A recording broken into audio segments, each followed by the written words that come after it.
प्यारे बच्चों, आज हम लोग देखेंगे कि प्रोबेबिलिटी कहते किसको है और इसका डिफिनेशन क्या है और इसको निकालेंगे कैसे हम लोग। ठीक है, तो प्रोबेबिलिटी जैसा कि नाम है, हिंदी में इसको हम लोग प्रायिकता बोलते हैं। तो प्रायिकता ऑलरेडी क्लास 10th में आप फेमिलियर भी हैं। किसी भी घटना ई का अगर प्रायिकता निकालना है तो क्या करते थे हम लोग, पीई बराबर उस घटना के पक्ष में जितने भी फेवरेबल इवेंट्स हैं उनकी संख्या डिवाइडेड बाय कुल संभावनाओं की संख्या। जो भी कुल संभावनाएं हैं आने की उनकी संख्या से डिवाइड कर देते थे, वो होता था घटना ई का प्रायिकता। तो आइए हम लोग आप देखते हैं कि प्रोबेबिलिटी का डिफिनेशन और उस पर आधारित डिफरेंट कंसेप्ट जो कि हमको एक्सरसाइज बनाने में मदद करेंगे। ओके,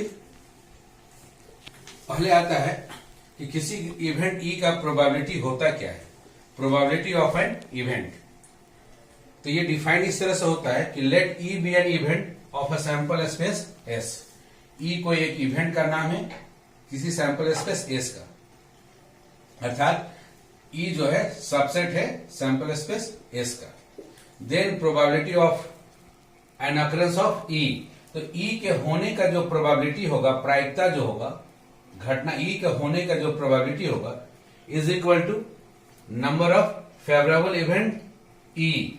इवेंट ई के फेवर में कितने नंबर्स हैं, कितने लोग हैं जो कि ई को फेवर कर रहे, कितने ऐसे ऑब्जेक्ट्स हैं जो कि ई को फेवर कर रहे, उनकी संख्या divided by number of all possible outcomes, और कुल कितनी संभावना है आउटकम्स आने की। इस रेशियो को ही हम लोग प्रोबेबिलिटी ऑफ इवेंट ई बोलते हैं। तो ये वर्ड्स में डिफिनेशन हो गया मैथमेटिकली, इसी को हम लोग लिखते हैं probability P for probability of event E, इसको स्मॉल ब्रैकेट में लिख दी, is equal to n E divided by n S. E event क्या है, उसको हम लोग सेट के फॉर्म में रिप्रेजेंट कर सकते हैं, और उसी का कार्डिनल नंबर हो गया, उसी की संख्या। इवेंट ई के फेवर में कितने हैं उनकी संख्या divided by all possible outcomes की संख्या। इस रेशियो को ही हम लोग बोलते हैं प्रोबेबिलिटी ऑफ इवेंट ई। जैसा कि हम जानते हैं कि empty set is a subset of every set, हर एक सेट का सबसेट होता है, अर्थात इम्पिटी इवेंट जो है वो सबसेट होगा इवेंट ई, और event is a subset of sample space, और इवेंट जो होता है सैंपल स्पेस का सबसेट होता है। ये सेट का कंसेप्ट है।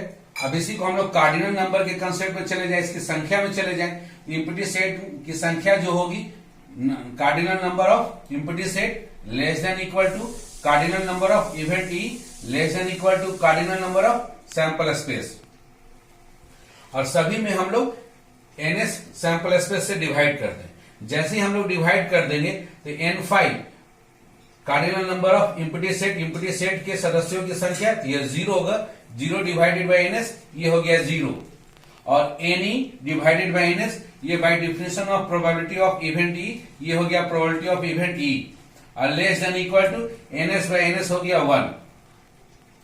सो probability of event E greater than equal to 0, less than equal to 1। तो इसको याद रखना है कि किसी भी घटना ई का जो प्रायिकता है वो 0 या 0 से बड़ा होगा और लेस देन या इक्वल टू 1 होगा। वेयर यहां पर कंसेप्ट है, हम लोग इम्पॉसिबल इवेंट पढ़े थे और श्योर इवेंट, तो उस समय हम लोग प्रोबेबिलिटी का परिभाषा नहीं जान रहे थे, इसलिए हम लोग प्रोबेबिलिटी को डिस्कस नहीं किए। अब हम लोग इम्पॉसिबल इवेंट का प्रोबेबिलिटी के बारे में बातें करते हैं। इम्पॉसिबल इवेंट का प्रोबेबिलिटी का मतलब इम्पॉसिबल इवेंट के फेवर में जितना भी कार्डिनल नंबर है, जितने भी सदस्य हैं, n5 divided by all possible outcomes ns। चूंकि इम्पॉसिबल इवेंट के फेवर में कोई हो ही नहीं सकता है, इम्पिटी सेट है, इसलिए ये हो गया नंबर ऑफ फेवरेबल इवेंट हो गया 0, 0 divided by any constant is equal to 0। इसलिए इम्पॉसिबल घटना का जो प्रायिकता होगा वो हमेशा 0 होगा, इसको याद रखना है। जैसे हम लोग एक कॉइन को उछालते हैं और 6 आने का क्या संभावना है, तो 6 आने का संभावना, 6 आने के पक्ष में कुछ भी, जब भी कॉइन उछालेंगे तो या तो हेड आएगा या टेल आएगा, 6 आ नहीं सकता है। तो 6 आने के पक्ष में कितने हो गए, 0 divided by NS is equal to 0। तो अगर एक कॉइन को, सिक्के को उछालते और 6 आने की संभावना पूछी जाए तो यह असंभव घटना है, और उसका प्रायिकता क्या होगा, तो 0, क्योंकि वो संभव ही नहीं है। दूसरा, probability of sure event. Probability of sure event, जब इवेंट श्योर रहता है तो उसका फेवरेबल इवेंट सैंपल स्पेस के बराबर हो जाता है और all possible outcome sample space है ही, दोनों कैंसिल होकर 1 होगा। श्योर इवेंट का प्रोबेबिलिटी हमेशा 1 होगा। जैसे हम लोग एक कॉइन को उछालते हैं तब हेड आने का या टेल आने का प्रायिकता क्या होगा? हेड या टेल दोनों बोल दिए तो 100% गारंटी है कि जब भी एक कॉइन को उछालेंगे तो या तो हेड आएगा या टेल, और आपको पूछा जा रहा है कि हेड आने का या टेल आने का प्रायिकता क्या है, तो उसकी गारंटी 100% है क्योंकि यह श्योर इवेंट है। यहां पर इवेंट के पक्ष में जो भी नंबर ऑफ फेवरेबल इवेंट है वो सैंपल स्पेस खुद है, इसीलिए इन दोनों कैंसिल होकर इसकी प्रायिकता हो जाएगी 1। तो श्योर इवेंट का प्रायिकता हमेशा 1 होता है, इसको याद रखना है। आइए नेक्स्ट कंसेप्ट है कि कोई भी इवेंट ई और उसी का कॉम्प्लीमेंट्री इवेंट ई बार। यदि इवेंट ई और कॉम्प्लीमेंट्री इवेंट ई बार को मिला दिया जाए तो ये मिलकर किसके बराबर हो जाएगा? सैंपल स्पेस एस या यूनिवर्सल सेट यू के बराबर हो जाएगा। क्योंकि कॉम्प्लीमेंट्री इवेंट ई का डिफिनेशन ही है कि ई को छोड़कर सैंपल स्पेस में या यूनिवर्सल सेट में जो भी बच गया वो ई कॉम्प्लीमेंट कहलाता है, ई का ई कॉम्प्लीमेंट होता है। इसी को यदि हम लोग कार्डिनल नंबर के टर्म में जानना चाहें कि सेट ई के पक्ष में जितने elements N E plus E complement का मतलब नॉट ई के पक्ष में जितने हैं, इन दोनों की संख्या को यदि जोड़ दिया जाए तो ये सैंपल स्पेस की कुल संख्या हो जाएगी। एन ई इवेंट ई के पक्ष में जितने हैं प्लस ई के नहीं होने के पक्ष में है, उन दोनों की संख्याओं को यदि मिला दिया जाए तो सैंपल स्पेस की कुल संख्या हो जाएगी। अब यदि हम लोग इसमें हम लोग दोनों तरफ एनएस से डिवाइड कर दें तो N E by NS plus N E bar by NS is equal to NS by NS, ये कैंसिल होकर 1 हो जाएगा। एन ई बाई एनएस को हम लोग पी बोलते हैं और N E bar by NS को हम लोग बोलते हैं पी ई बार। इसलिए पी ई बार का जो प्रायिकता होगा, ई के नहीं होने का जो प्रायिकता होगा वो क्या हो जाएगा? 1 और माइनस पी, 1 माइनस पी हो जाएगा ई के नहीं होने का प्रायिकता। ई के नहीं होने का प्रायिकता हो जाएगा 1 माइनस पीई। यदि आपको यह फॉर्मूला याद है और आपको क्वेश्चन में दिया गया है कि घटना ई के होने का प्रायिकता 2/5 है, तो ई के नहीं होने का प्रायिकता क्या होगा? तो तुरंत आप फॉर्मूला में इस्तेमाल कीजिएगा 1 माइनस 2/5, आंसर हो गया 3/5। या कभी उल्टा भी दे सकता है कि किसी घटना ई के नहीं होने का प्रायिकता 2/3 है, घटना ई के नहीं होने का प्रायिकता 2/3 है, तो ई के होने के प्रायिकता क्या होगा? ई के होने के प्रायिकता को पी को हम इधर ले आएंगे 1 माइनस पी बार, 1 माइनस 2/3 तो 1/3 हो जाएगा। तो इस फॉर्मूला की मदद से हम लोग डिफरेंट प्रॉब्लम्स को बना सकते हैं। आइए next, let S be a sample space. S को एक सैंपल स्पेस है कंटेनिंग आउटकम्स, और इसके जो आउटकम्स है उसका नाम हम लोग E1 E2 dot dot dot इस तरह से EN दे देते हैं। देन ये सब क्या है? ये सब सिंपल इवेंट है। सिंपल इवेंट का मतलब सभी सिंगल एलिमेंट को रखते हैं, सिंगलटन सेट है ये। तो सभी सिंपल इवेंट का प्रायिकता को यदि ऐड किया जाए P1 plus P2 and so on last में Pn, तो सभी के प्रायिकता को जोड़ देने से ये हमेशा वैल्यू 1 के बराबर आएगा। यदि सभी ये सिंपल इवेंट होंगे तब, सिंपल इवेंट होने का मतलब सभी में केवल एक एक एलिमेंट ही होंगे, मतलब सभी E1 E2 सिंगलटन सेट होंगे तब।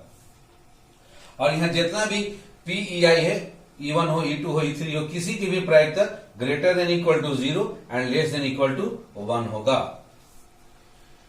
सेट थ्योरी में हमने ऑलरेडी एक बहुत ही महत्वपूर्ण फॉर्मूला पढ़ा है।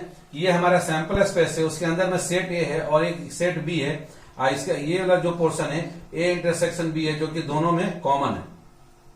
तो ए यूनियन बी अर्थात ए और बी का डिफिनेशन, ए और बी को हम लोग किस तरह से, ए और बी को हम लोग ये पूरे रीजन को सेडेड कर देते हैं। ये ए और बी को रिप्रेजेंट करता है बाय वेन डायग्राम। इसी को हम लोग कार्डिनल नंबर के टर्म में समझे कि कार्डिनल नंबर ऑफ ए और बी या cardinal number of A union B is equal to हो जाता है N A plus N B. आप देखिए ये हो गया पूरा एन ए और प्लस एन बी। तो एन ए में भी आपको ए इंटरसेक्शन बी ले लिया गया, एन बी में भी ए इंटरसेक्शन बी ले लिया गया। इसलिए हमको 2 बार चूंकि ए इंटरसेक्शन बी आ गया, इसलिए एक बार माइनस करना होगा, minus N A intersection B. अब दोनों तरफ आप एन एस से डिवाइड कर दे सभी में। तो जैसे ही एन एस से डिवाइड करेंगे तो N A union B divided by N S, ये हो गया प्रोबेबिलिटी ऑफ ए और बी, ए यूनियन बी का। इज इक्वल टू आ गया probability of A plus probability of B minus probability of A intersection B. ये एक बहुत ही महत्वपूर्ण फार्मूला है डिफरेंट टाइप्स ऑफ प्रॉब्लम बनाने के लिए। आइए बच्चों, अब इन कंसेप्ट पर हम लोग जो भी बच्चों के डाउट्स आए हैं और जो भी डिफरेंट डिफरेंट प्रॉब्लम्स है उनको बनाने का प्रयास करते हैं। ओके, आइए अब हम लोग कुछ डाउट्स आए हैं। एक्सरसाइज 16.1 पहला ही एक्सरसाइज है हमारा, उसमें 2 डाउट्स आए हैं, उनको बनाते हैं हम लोग। क्वेश्चन नंबर 14, क्वेश्चन नंबर 14 में हमको सैंपल स्पेस निकालना है। हमारा रैंडम एक्सपेरिमेंट क्या है उसको जरा सुनिए। Sample space for an experiment of rolling a die. आप एक डाई को उछाल रहे हो, डाइस को फेंकते हो, डाइस फेंकोगे आपको 1 2 3 4 5 6 आएगा। एंड जैसे ही डाई को फेंकते हो उसके बाद क्या करते हैं, 2 चीजें एक साथ करते हैं। रोलिंग ए डाई, डाई को फेंक दिए, and then tossing the coin once. तब आप कॉइन को एक बार टॉस करोगे। कॉइन को आप टॉस करोगे कितने बार, एक बार, once. If the number on the die is even, यदि डाई पर आपको इवन नंबर प्राप्त होगा तब। और यदि डाई पर ऑड नंबर प्राप्त हो तो उसके लिए अलग कंडीशन दिया गया है एग्जामिनर के द्वारा। If the number on the die is odd, die पर यदि ऑड नंबर आपको आ जाए, यदि डाई पर ऑड नंबर आ जाए तब आपको क्या करना है, कॉइन इज टॉस ट्वाइस, एक कॉइन को 2 बार आपको टॉस करना होगा। तो ऐसा अगर रैंडम एक्सपेरिमेंट है, ऐसा एक्सपेरिमेंट है, तो इसका ऑल पॉसिबल आउटकम्स क्या क्या आएगा। तो आइए सबसे पहले है कि अगर डाई को उछालते हैं और हमको क्या आ जाए, इवन नंबर आ जाए। इवन नंबर आ जाए तो हमको कॉइन को एक बार उछालना है। इवन नंबर में पहला नंबर है, इवन नंबर 2 आ जाए। 2 आने के बाद हम लोग कॉइन को उछालेंगे, तो कॉइन उछालने से हमको हेड आ सकता है या टेल आ सकता है, 2H या 2T, ये पॉसिबिलिटी हो गया। या इवन नंबर में हो सकता है डाइस में हमको 4 आ जाए, तो फिर से हम लोग कॉइन को जब उछालेंगे तो हमको H हेड मिल सकता है या टेल मिल सकता है, 4H या 4T मिल सकता है। अगला इवन नंबर है, हो सकता है हमको 6 आ जाए और उसके बाद कॉइन उछालते हैं तो H आ जाए या T आ जाए, 6H और 6T आएगा। तो इतने सारे इवन नंबर के साथ पॉसिबिलिटी, ऑल पॉसिबल आउटकम्स है इवन नंबर के साथ। यदि आपका इवन नंबर आ जाए डाइस पर तो आप एक कॉइन को एक बार उछालेंगे तो आपको हेड आएगा या टेल आएगा। तो इस तरह से ये पॉसिबिलिटी है जब इवन नंबर आएगा तो, जो क्वेश्चन में दिया गया है एग्जामिनर के द्वारा। अब दूसरा कंडीशन है कि यदि ऑड नंबर आ जाए, तो ऑड नंबर आ जाए तो क्या करना है, then coin is toss twice, एक कॉइन को 2 बार टॉस करेंगे। अगर एक कॉइन को 2 बार टॉस करेंगे तो 4 पॉसिबिलिटी है, या तो हेड हेड आएगा या हेड टेल आएगा या टेल हेड आएगा या टेल टेल आएगा। तो पहला ऑड नंबर हो सकता है कि हमको 1 है, तो 1 के साथ ये 4 पॉसिबिलिटी आएगा, हेड हेड, 1 के साथ हेड टेल, या 1 के साथ टेल हेड, या 1 के साथ टेल टेल। अगला ऑड नंबर है, हो सकता है हमको कि ऑड नंबर 1 ना के 3 आए, तो 3 के साथ भी 4 पॉसिबिलिटी आएगा। 3 के साथ HH हेड हेड आ सकता है, 3 के साथ हेड टेल आ सकता है, 3 के साथ टेल हेड आ सकता है, या 3 के साथ टेल टेल आ सकता है। नेक्स्ट पॉसिबिलिटी है, नेक्स्ट ऑड नंबर है 5, तो 5 के साथ क्या क्या आ सकता है, 5 के साथ हमारा हेड हेड या हेड टेल या टेल हेड या टेल टेल आ सकता है। तो ये ऑल पॉसिबल आउटकम्स है ये ऑड नंबर्स के साथ। तो इसी सैंपल स्पेस को हमको निकालना था, ये क्वेश्चन नंबर 14 का ये जवाब होगा। आइए इसी एक्सरसाइज 16.1 का एक और डाउट्स आया है, वो है क्वेश्चन नंबर 16। बहुत ही अच्छा है, इसमें पूछा गया है सैंपल स्पेस निकालिए, ऑल पॉसिबल आउटकम्स पता लगाइए फॉर एन एक्सपेरिमेंट। एक एक्सपेरिमेंट के लिए, एक्सपेरिमेंट बड़ा इंटरेस्टिंग है। कैसे इंटरेस्टिंग है, क्योंकि इसमें लिखा है कि इन विच अ डाई इज थ्रोन, एक डाई को थ्रो करना है रिपीटेडली मतलब लगातार एक के बाद एक रिपीट करते जाना है। कब तक करना है, अनटिल 6 कम, जब तक कि 6 नहीं आए तब तक आपको ये एक्सपेरिमेंट को करते रहना है। तो चलिए हम लोग पहला डाई को फेंकते हैं और पहले बार में ही 6 आ जाए तो आपका एक्सपेरिमेंट यहीं पर रुक जाएगा। लेकिन हो सकता है कि आपको पहली बार में 6 ना आए, आपको 1 आए, तो फिर आप ट्राई लेंगे, तो आपको अगर 6 आ गया तो फिर आपका यही इवेंट यहीं पर रुक जाएगा। या हो सकता है कि आपको 2 आए तो फिर से ट्राई लिया तो आपको 6 आया तो ये यहां पर स्टॉप हो जाएगा। या आपको 3 आ गया तो फिर ट्राई लिए तो फिर 6 आया तो यहां स्टॉप हो जाएगा। 4 आया और फिर ट्राई लिया आपको 6 आ गया तो यहां स्टॉप। 5 आया उसके बाद फिर ट्राई लिए तो आपको 6 आ गया तो स्टॉप। हो सकता है कि आपको 1 जो शुरू में है और दूसरी बार में 6 आ गया था, दूसरी बार में 6 ना आए, आपको 1 के साथ 2 आ जाए तो फिर ट्राई लेना है आपको। फिर ट्राई लीजिएगा तो 6 आ गया तो रुक जाइएगा, समाप्त हो गया।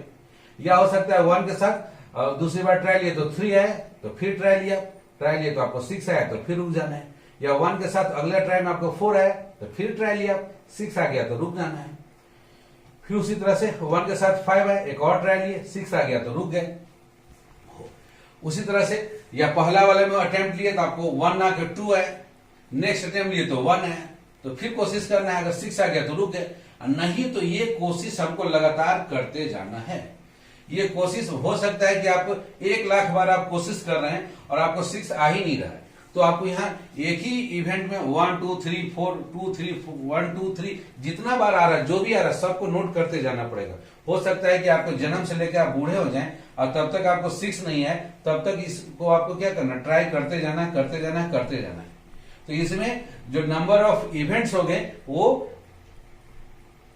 वो फिक्स नहीं है, ऐसे सेट को हम लोग इनफाइनाइट सेट बोलेंगे। इसमें ये जो सैंपल स्पेस है वो इनफाइनाइट सेट होगा, क्योंकि इसमें 6 कब आएगा ये श्योर नहीं है, और उसमें हम लोग लाखों करोड़ों बार भी ट्राई ले सकते। कह तो दिए कि हो सकता है कि आप बचपन से लेकर बुढ़ापे तक ट्राई करते रहे, आपको 6 ना आए तो आप इस इवेंट को कोशिश करते ही चले जाएंगे। इसलिए ये इनफाइनाइट सेट का उदाहरण, ये यूनिक उदाहरण है, क्वेश्चन नंबर 16 में आपको पूछा गया है। ओके बच्चों, तो यही आपका सैंपल स्पेस होगा, इसमें डॉट डॉट डॉट करके लिख दिया गया कि इसमें कोई संख्या लिमिटेड नहीं है। आप ट्राई लिए, अगला लिए 1 2 3 4, उसको फिर उसके बाद 6 आया तो रुक गया, नहीं आया तो फिर ट्राई लेते चले गए। इस तरह से एंड सोन लिखते चले जाएंगे, कागज खत्म हो जाएगा, लेकिन इसमें नंबर ऑफ इवेंट्स आप सारे इवेंट नहीं लिख सकते। ओके बच्चों, आइए नेक्स्ट एक्सरसाइज 16.2 में डाउट्स नहीं है, बहुत ही आसान सा टॉपिक था। 16.3 से डाउट्स आया है, तो चलिए हम लोग इसी के डाउट्स को बनाते हैं। इसमें क्वेश्चन नंबर 11 में आया है। क्वेश्चन नंबर 11 में बोला गया है कि 1 से लेकर 20 तक एक लॉटरी कमेटी है, 1 से लेकर 20 तक नेचुरल नंबर फिक्स किए, 1 से 20 नेचुरल नंबर, उसमें से 6 नेचुरल नंबर्स को सेलेक्ट करना है, चूज करना है। 21 से लेकर 20 नेचुरल नंबर है, 1 2 3 4 5 अप टू 20, उसमें से 6 नेचुरल नंबर को आपको सेलेक्ट करना है। तो 6 नेचुरल नंबर को सेलेक्ट करने का कुल सेलेक्ट करना है, इसका मतलब कॉम्बिनेशन है, ग्रुप बनाना है। यहाँ पे क्वेश्चन में साफ साफ बोला है कि ऑर्डर इंपॉर्टेंट नहीं है, क्रम की बात नहीं हो रही कि किस क्रम में पहला नंबर क्या लिए फिर दूसरा क्या लिए, इससे मतलब नहीं है। बस 6 नंबर से मतलब है वो चूज जो किया, आपको वो 6 नंबर मैच कर रहा है या नहीं कर रहा है। तो 20 में से 6 नंबर सेलेक्ट करने का तरीका होता है परम्यूटेशन कॉम्बिनेशन में हम लोग पढ़े 20C6। इसका फॉर्मूला है फैक्टोरियल 20 डिवाइडेड बाय 20 माइनस 6 का फैक्टोरियल इंटू 6 का फैक्टोरियल। 20 के फैक्टोरियल को आप लिख सकते हैं 20 into 19 into 18 into 17 into 16 into 15 into 14 का फैक्टोरियल। 20 माइनस 16 हो गया 14 का फैक्टोरियल, 14 का फैक्टोरियल ऊपर और नीचे कैंसिल हो गया, इंटू 6 का फैक्टोरियल को लिख सकते हैं 6 इंटू, हमने बताया फैक्टोरियल 5 का वैल्यू का आप 120 याद कर जाएं ताकि कैलकुलेशन में आपको सहूलियत होगा। तो फैक्टोरियल 5 का वैल्यू 120, फैक्टोरियल 14 ऑलरेडी कैंसिल है, 20 से 120 को कैंसिल किया 6 जा, 6 से आप 18 को कैंसिल किए 3 जा, और 3 से 6 को कैंसिल किए 2 जा, और 2 से 16 को कैंसिल किए 8 जा। अब 19 इंटू 17 कर ले, 19 इंटू 17 323, और 15 इंटू 8 कर ले 120, इन दोनों को मल्टीप्लाई कर ले तो 38760। ये ऑल पॉसिबल आउटकम्स हैं। यदि 20 नेचुरल नंबर में से कोई भी 6 नेचुरल नंबर को सेलेक्ट किया जाए, चूज किया जाए, तो 38,760 तरीके से 38,760 तरीके से आप 6 नंबर्स का ग्रुप बना सकते हैं, 6 नंबर को आप चूज कर सकते हैं, सेलेक्ट कर सकते हैं। अब इस 38,760 में से एक ऐसा ग्रुप है 6 नंबर का जो कि लॉटरी कमेटी ने डिसाइड किया है कि यदि ये 6 नंबर किसी भी कैंडिडेट को आ जाए, किसी भी व्यक्ति को ये 6 नंबर आ जाए, तो वो लॉटरी का विजेता होगा। तो फेवरेबल इवेंट इस 38,760 में क्या है, एक और एक, केवल एक मात्र, जो कि लॉटरी कमेटी ने डिसाइड किया है। तो NE number of favourable event जिससे कि लॉटरी जीता जा सकता है। तो फेवरेबल इवेंट है हमारा 1, और प्रायिकता का सिंपल सा फॉर्मूला है प्रोबेबिलिटी ऑफ इवेंट E बराबर number of favourable event divided by number of all possible outcomes, NE by NS, अर्थात 1 डिवाइडेड बाय 38,760। आइए बच्चों, अगेन हम लोग 16.3 का ही एक और डॉट देखते हैं, क्वेश्चन नंबर 14। इसमें दिया गया है पीए का value, probability of event A का वैल्यू दिया है 3/5, प्रोबेबिलिटी ऑफ इवेंट बी का वैल्यू दिया है 1/5, और बोला गया है एग्जामिनर के द्वारा कि A and B are mutually exclusive event. ये म्यूचुअली एक्सक्लूसिव इवेंट है, पुराने वीडियो में आपको बताएं कब होते हैं म्यूचुअली एक्सक्लूसिव इवेंट, यदि इन दोनों में कोई भी चीज कॉमन ना हो, अर्थात ए इंटरसेक्शन बी फाई हो। न्यूज चैनल पर आप देखते हैं कि म्यूचुअल बोला जाता है एक्सक्लूसिव न्यूज। एक्सक्लूसिव न्यूज का मतलब केवल उसी न्यूज चैनल पर है, अर्थात वो दूसरे चैनल पर अवेलेबल नहीं है, अर्थात उनका इंटरसेक्शन फाई है।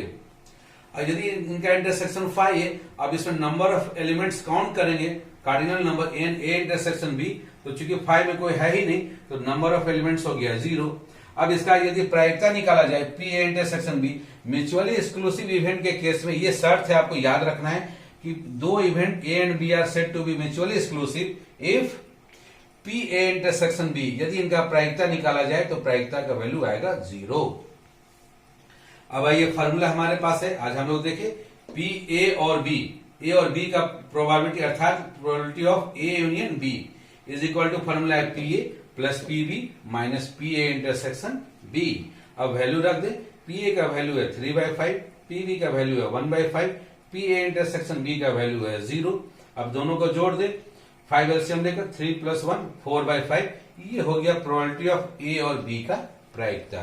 तो आप बच्चों देखते हैं कि कैसे प्रायिकता का बहुत ही सिंपल सा कंसेप्ट क्लास 10 से क्लास 11 में आया है, लेकिन फिर भी आपके टेक्स्ट बुक में कुछ अच्छे, बहुत ही अच्छे बेहतरीन क्वेश्चन है, आप उन्हें बनाएं। जो भी डाउट्स आए मेरे कमेंट बॉक्स में लिखना ना भूले, और वीडियो पसंद आए लाइक एंड सब्सक्राइब करें और बेल आइकन दबाना ना भूले, ताकि अगला जो वीडियो डाउट्स का हो, जो भी आपका डाउट्स आया उसकी सूचना आपको प्राप्त हो जाए। थैंक यू बच्चों।